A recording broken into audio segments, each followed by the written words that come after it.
Quem se lembra daquele meu vídeo, qual é o seu sonho? Para quem não assistiu, eu vou colocar o link aqui na descrição do vídeo. Esse vídeo ele foi eleito com a maior votação do público pelas mídias sociais e me garantiu o prêmio pela National Geographic Exodus Aveiro. Eu participei do festival em 2017 e tive a grande oportunidade de entrevistar os talentos da arte da fotografia e do vídeo. Se você perdeu o festival no ano de 2017, dá um confere nas entrevistas que rolaram. Nesse vídeo, eu entrevisto o fotógrafo Michael Clark. How old were you when you started? I started photography when I was 13, but I didn't turn professional until I was 25. So, big gap there.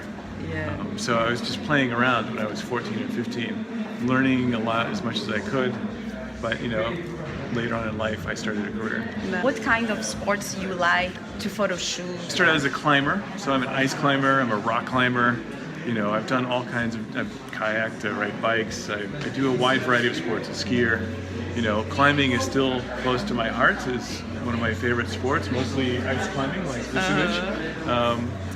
But, all of them excite me in different ways, and I like to shoot a wide variety so that I don't get bored with one sport necessarily. What is most inspirational for you? The thing that inspires me the most is seeing either an athlete or an individual, they don't have to be an athlete, to just push past what they thought were their limits, not in a dangerous way, but maybe there is some risk involved, but they've really calculated the risk or achieve some dream or achieve some goal they've set out for themselves that they thought was impossible or very, very difficult. I think that is, super inspiring, whatever level they're at. It doesn't have to be a world-class athlete, it can be your friend.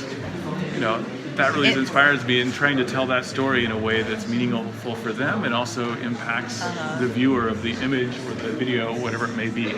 What do you recommend to people how to start photo shoot, or what do you think about for surfing?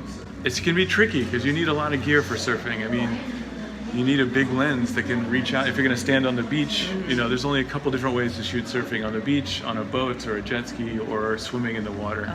So you'll need like a housing, maybe a water housing if you're going to swim out for your camera. And some of the smaller mirrorless cameras, you can buy a water housing for a lot less money than you used to be able to. So this is really easy. You can even use your iPhone and put it in a water housing that's very inexpensive and swim out with your iPhone and shoot video or stills.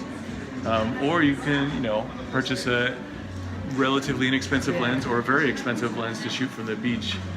So it just depends on what you want to do. Shooting from the beach is obviously the easiest. If you are a surfer and a very good swimmer, then swimming out maybe is good, but that can be very dangerous, so I would be careful with that. Do you ever try surfing also, or just like climbing? I've tried surfing 2 or 3 times. In I Hawaii live in California. California, okay. And I stood up on my first wave and I was like, oh, this isn't so bad. And then I didn't stand up for another 50 waves. I was like, oh, this is really hard. Nice. But, I live in the middle of the United States, so there's no ocean anywhere near me, so I have to travel.